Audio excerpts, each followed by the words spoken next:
My son had just returned from college for the summer, and with him came his friend Ethan, a quiet, well-mannered boy who barely spoke above a whisper. He was polite to the point of discomfort, always calling me ma'am, and offering to help around the house even when I didn't ask. At first, I didn't pay him much attention. He was just my son's friend, here for a few days while his own family handled some renovations back home.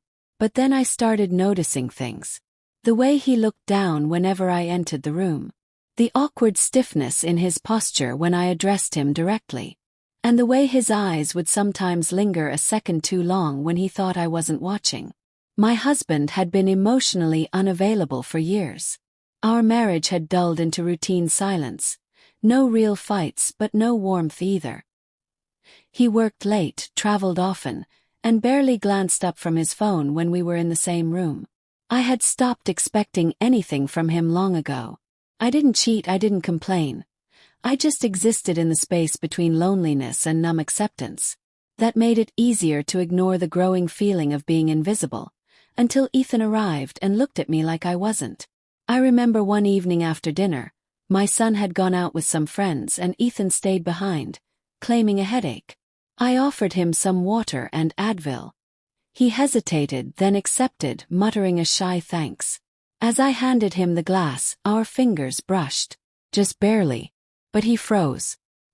His eyes flicked up to mine, wide, uncertain, almost scared. I said nothing, just gave a small smile and walked away. But something shifted in that moment. He had felt it too. I tried not to overthink it. I told myself he was just shy, just polite, just a kid really. But I couldn't ignore the fact that I liked the way he looked at me. It wasn't leering. It wasn't disrespectful. It was soft, curious, like I mattered. Like I wasn't just someone's wife or someone's mother. And suddenly, I found myself paying more attention to how I looked in the mornings, brushing my hair a little differently, wearing something with a slight neckline instead of my usual oversized tees. I wasn't trying to seduce him. I was just enjoying being seen again. Over the next few days, our conversations grew longer, though still careful. He was funny in an understated way, thoughtful, and incredibly self-aware for someone his age. He never crossed a line, never flirted outright, but the energy was unmistakable. I'd catch him watching me when he thought I wasn't looking, and instead of turning away, I'd hold his gaze for a moment before pretending not to notice. It was dangerous, I knew, but it felt good. It felt like something I hadn't felt in a very long time.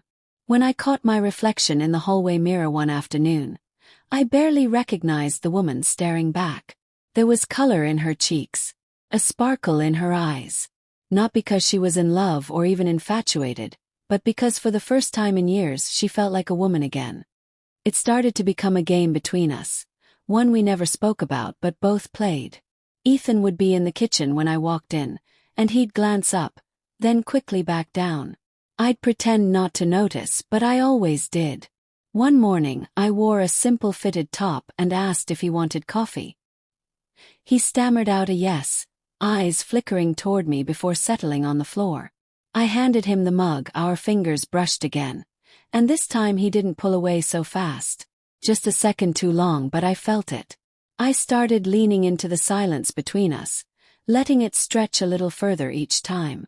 When I passed him something, I made sure our hands met. When we sat near each other, I didn't move away. I wasn't overt. I didn't need to be. He was already attuned to everything I did.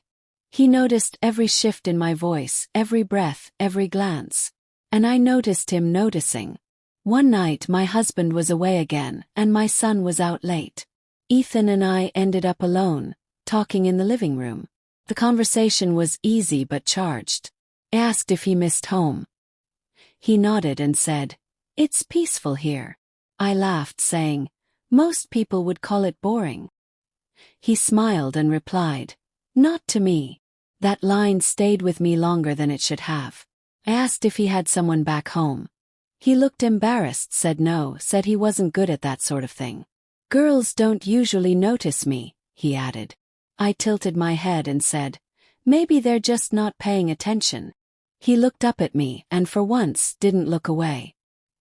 His eyes were soft but unguarded. vulnerable in a way I hadn't seen before. The air between us thickened. Neither of us moved, but everything had already shifted. I walked away first, heart racing. My thoughts spiraled. What was I doing? What was I inviting? I was old enough to know better, married, with a son sleeping just down the hall. But logic had started losing its grip. I told myself I was just lonely, just curious. I hadn't done anything wrong, not yet. The next day, I found excuses to be around him. I asked him to help with something in the garage, stood close enough to feel his breath. He was nervous, visibly tense, but he didn't step back. He was waiting for me, for permission, for anything. That night, I caught him watching me from across the room. He didn't look away this time. I held his gaze for longer than I should have. My heart was pounding, but I didn't break it. I needed to see if he'd blink first. He didn't. The pull between us wasn't loud or dramatic. It was quiet, heavy, and undeniable. I knew where it was going. Could have stopped it. I didn't want to. The house was quiet. My husband was away for the week. My son had left earlier with friends and wouldn't be back until the next morning. I should have felt unsettled, maybe anxious about being alone with Ethan, but I didn't. I felt something else, expectation. I found him in the living room, and he looked surprised to see me dressed down, comfortable, more open than usual. He didn't say anything. I didn't need him to. We sat close and for a while said nothing. I could feel the tension crackling between us. It wasn't just attraction. It was need, confusion, hesitation, all wrapped up in one charged silence. I turned toward him and said softly, "You've been different since you got here." He swallowed, nodded. "You make it hard not to be," he said quietly. It wasn't a line, it was the truth. Raw and hesitant. I told him he was kind, thoughtful, and that I'd noticed. His face flushed, but he didn't look away. "You're not like anyone I've ever met," he said. "You actually see people." I don't know what made me lean in. Maybe it was the way he looked at me, or the way my chest ached from being unseen for too long. Our lips met like we were both testing the line we'd drawn and redrawn for days. It wasn't rushed. It wasn't desperate. It was soft and trembling and real. His hands hovered over my skin like he didn't know where to touch, and when he finally did, it felt like both of us were holding something fragile. My breath caught when he whispered my name like it meant something. In that moment I forgot about time, about my marriage, about anything but the way he made me feel, wanted, new, human. He was gentle, hesitant, as though afraid he might break something.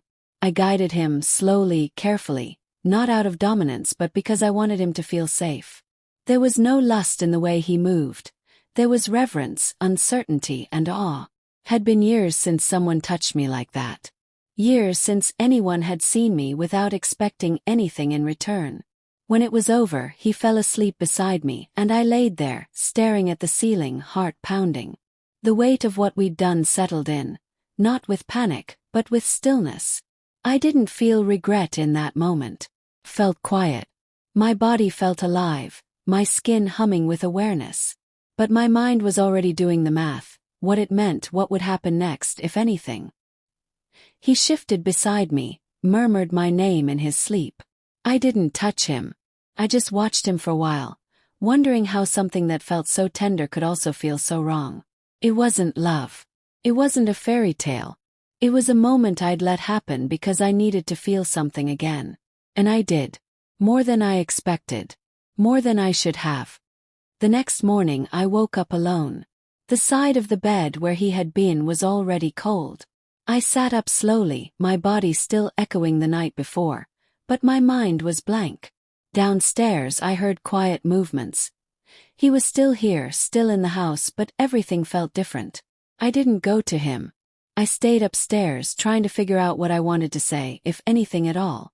When I finally went down, he was at the table, silent, looking unsure. I nodded at him, barely meeting his eyes. He understood. We didn't talk about it. There were no whispered promises or nervous apologies. Just a shared understanding that the line we crossed couldn't be uncrossed. When my son walked through the door a couple hours later, loud and oblivious, I smiled like nothing had changed. Ethan kept his eyes low, said very little, and retreated to the guest room soon after. I didn't follow him. Couldn't. That evening he left. Said something about family needing him home early. My son didn't question it. I walked him to the door, said goodbye like I would have to any other guest. But when he looked at me one last time, there was something in his eyes that stopped me cold. Sadness, confusion, maybe a little guilt.